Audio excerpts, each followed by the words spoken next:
something that I felt like God was telling me as I've been contemplating the thank you, Anel. Thank you. As I've been contemplating the events of the last year and a half, mostly last year, as you guys all know, I have something I want to share. So I hope you'll just quietly listen, and maybe we'll have time to talk about it later, before my time's up. Okay, here it goes.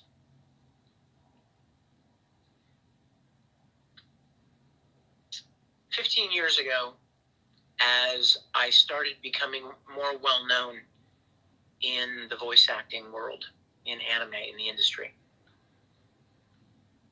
I told God that if he would continue to let me work in the industry, that I wanted to be a light for him, that I wanted to be a voice for his love and a vessel for his love and grace to people in the industry who may have been turned off to religion and God and that whole thing. And I believed what I expected that would look like would be me continuing to get roles in shows, continuing to become more well-known, and continuing to be invited to more events, thereby getting to interact with all of you more, thereby having a larger witness, right? Having an opportunity to reach more people. So that's what I thought it would look like. That my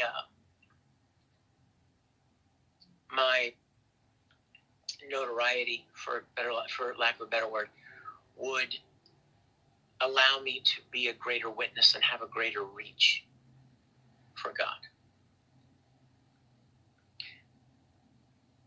But something very sobering, a very sobering thought came to my mind.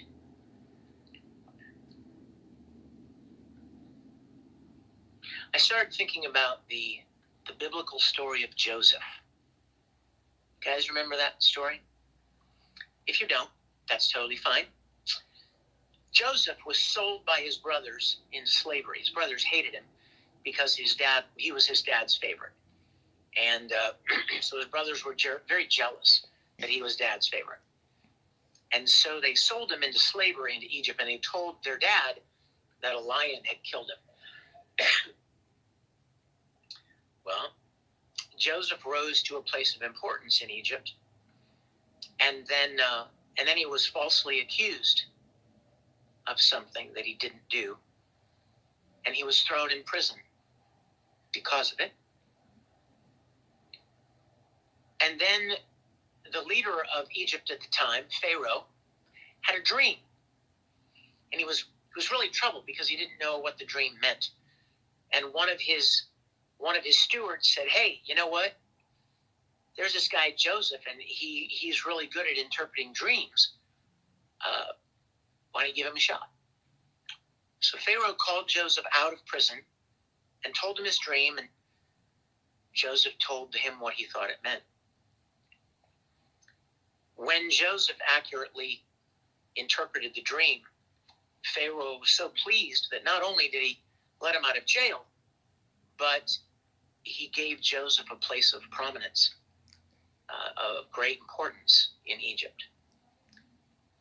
Well, right about this time, a famine occurred in the land.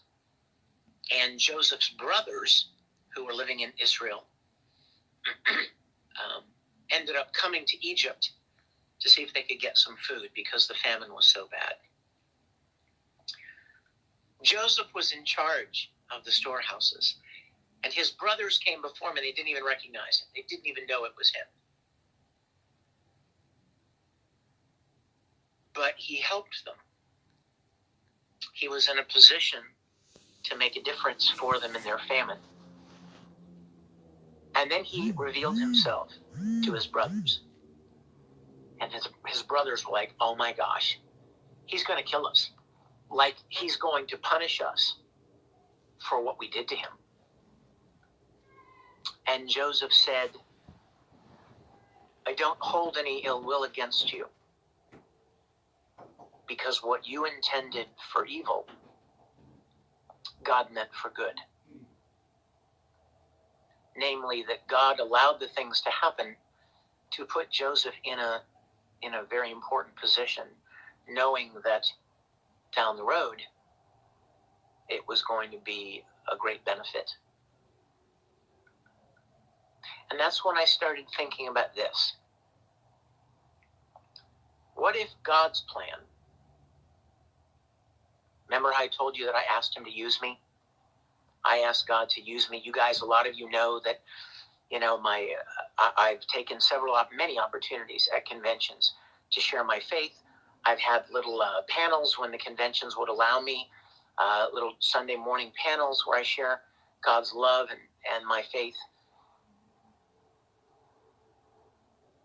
My fan club has a Bible study every week.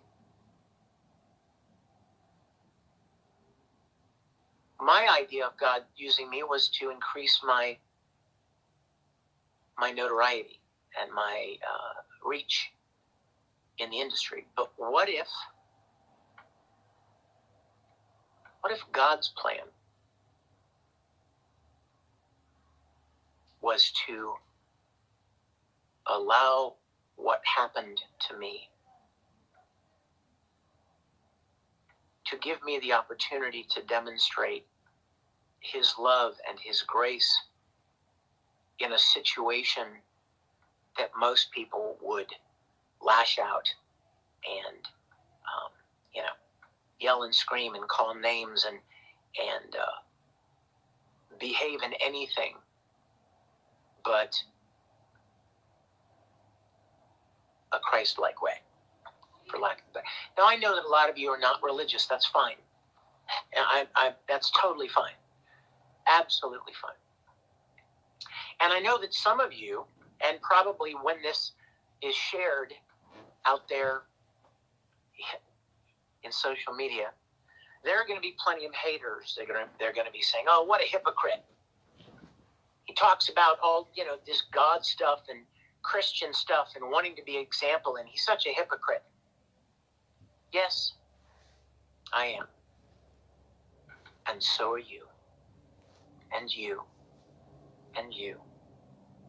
And you. Every single human being is a hypocrite at one time or another. Would any of you dare say that you have never acted contrary to what you said, you think, or believe? We are all hypocrites. All of us. And I am too. I have done things and said things that are inconsistent with what I say I believe. You know what that makes me? Human. Just like you. Now, I've had a very, very harsh spotlight put on me. Unrelenting spotlight put on me over the last year and a half. But what if God's purpose in my going through this was to see how I would behave? What if God's plan was not to make me more successful in my industry? What if it was indeed, in fact, to put me through something that was crushing, that would make most people shake their fist at God and say, forget this whole God thing. Look, I've tried to do a good thing, and I've tried to share my faith with people, and I've tried to share God's love with people, and I've had services at conventions and Bible studies in my fan clubs, and I've responded to thousands of emails from fans trying to help them, encourage them in faith. Forget this whole God thing. This is what happens to me. What if the purpose of it was actually to test, there it is, right, hinata, to test my faith. And in so doing, demonstrate to all those looking on that I believe that God is in control and that I love him and want to serve him, even if I don't always make the best choices, that is my desire, and it doesn't fluctuate with what I may happen to be going through.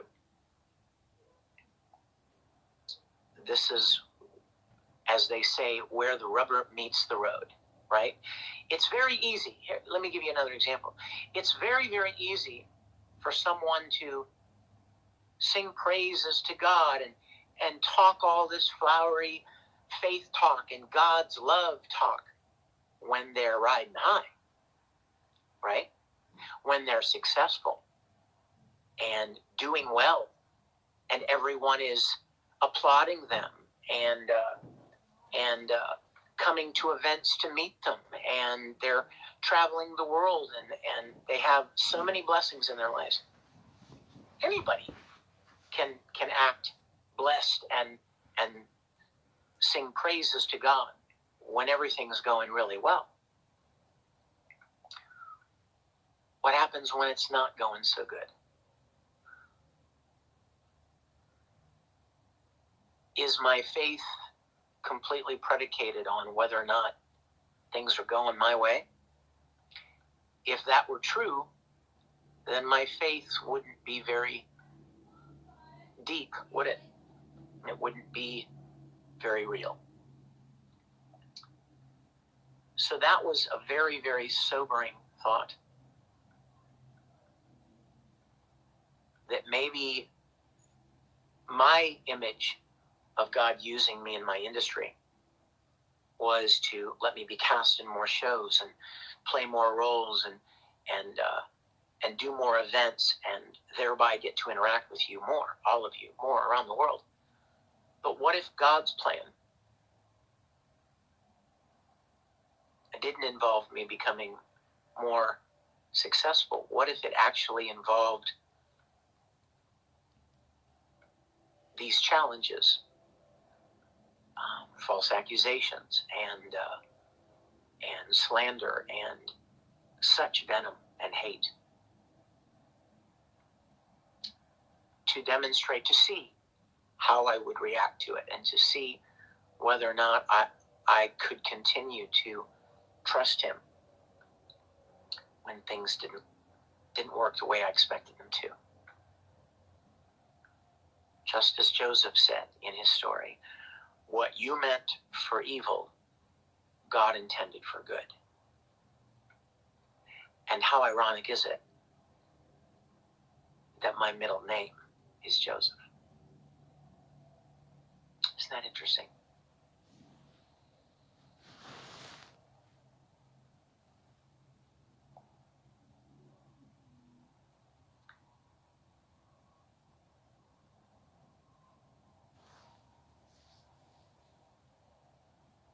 I hope you don't mind me sharing that with you all. I hope you take away from it what I'm trying to communicate. You know, when I think of people like Monica or Jamie or Kara or Sabbath or these people that I've considered friends for 20 years, I don't want them dead. I don't want them destroyed. I don't want them run out of the industry. I am more heartbroken is the only word that comes to mind. I'm more heartbroken that people who, if you were to take them aside and say, do you think Vic ever thought you had these feelings about him? Do you think Vic ever thought, that you didn't really like him much, that, you would take an opportunity to slander him and hate on him? I've got pictures in my phone of all of us playing golf together, at conventions together, recording together, at dinners together, joking around, yucking it up in front of the camera. But in the same way that Joseph didn't hate his brothers,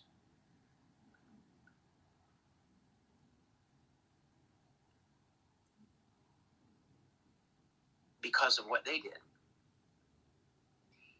he was able to see somehow a bigger picture, right? He was able to see that there was more going on in a much bigger way that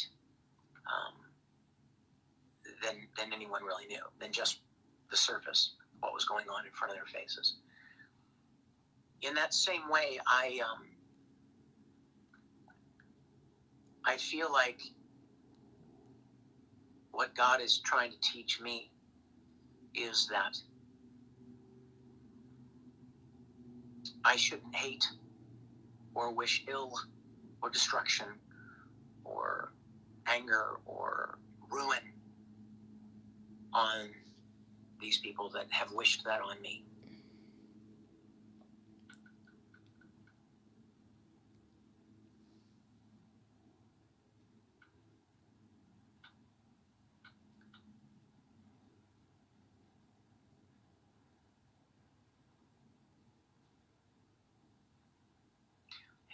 Am I just rambling here? Do you guys think? Am I making sense? Am I making sense?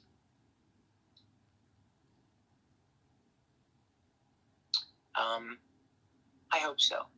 I love you guys to death, and I am so grateful for the opportunity to have been in your lives.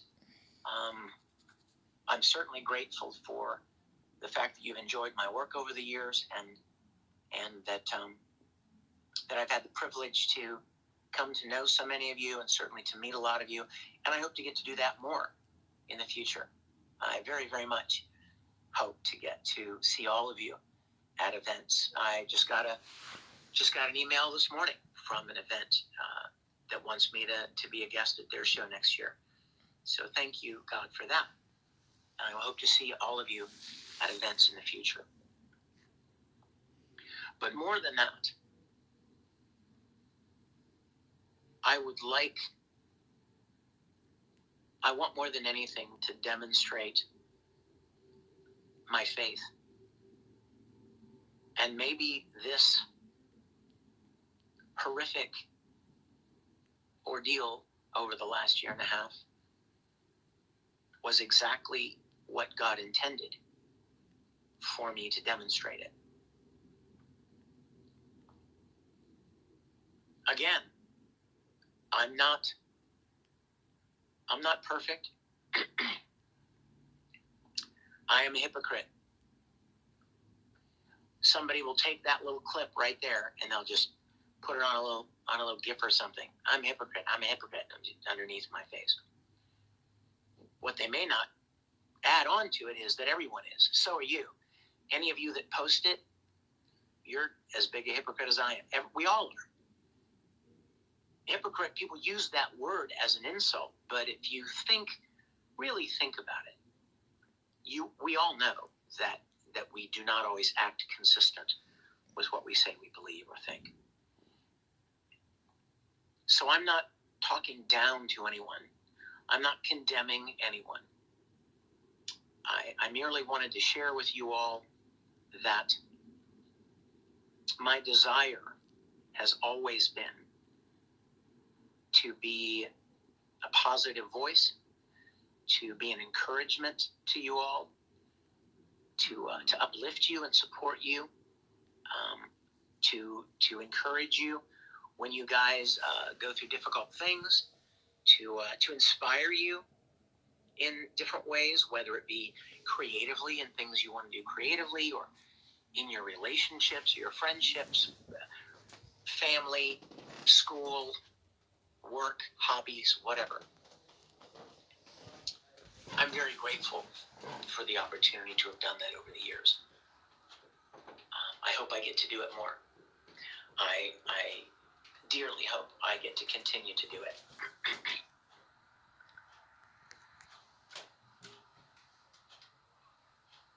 But there's another verse that comes to mind from the Bible. It says, "The Lord giveth, and the Lord taketh away. Blessed be the name of the Lord." If my faith is real, and I want it to be, if I truly believe what I say I believe, some of you that know one of my songs recognize that phrase. If I truly believe what I say I believe, then I must trust that God is in control. My haters are not in control, but neither am I in control. God is in control. And things are going to go as he intends them to go. Nibello got it. Those of you, if you're not, let me say something as I wrap it up here.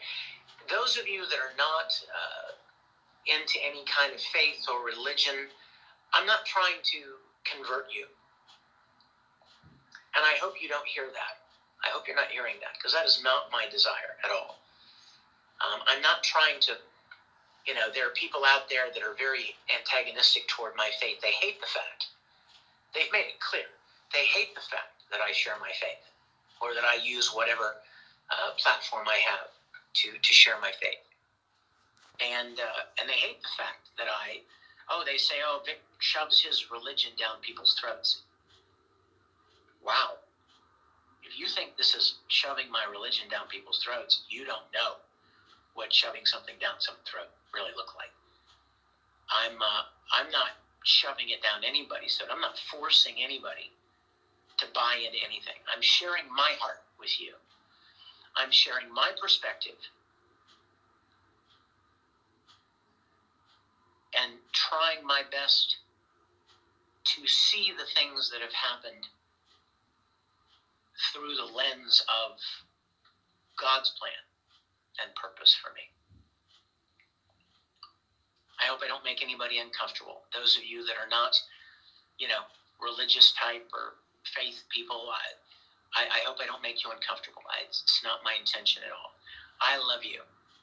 I love all of you as much as the other.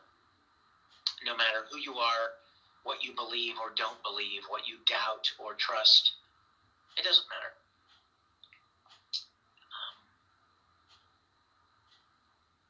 But I wanted to share that with you. That I was given that different perspective. I thought maybe, my being an example, or my being a light for God in my industry looked a certain way. But it's quite possible that God had other designs. He wanted me to be an influence. He wanted me to be a light, certainly. But I think he had a different way of going about it than maybe I thought. It was different from mine, which is fine, because I'm just a dumb human being trying my best, as we all are. So you guys, having said that, I hope you'll take that to heart. Maybe even look at your life and your circumstances, what you're going through right now, to see if maybe there's something in your lives that this might be of use in. Maybe something that you're dealing with, that this might be helpful. I don't know. But I did want to share it with you because I felt like it was important to share my heart and my perspective on that. None of this caught God by surprise. If you believe there's a God, and I do, and maybe some of you don't, and that's fine, but if you believe there is, and I do, then none of this caught God off guard, right? None of this surprised him. So it is simply up to us to trust and to move forward in faith. I am so grateful for every one of you. You will never know how much your kindness and your support and your encouragement has meant to me over these last 18 months. I sincerely hope for the opportunity to thank you in person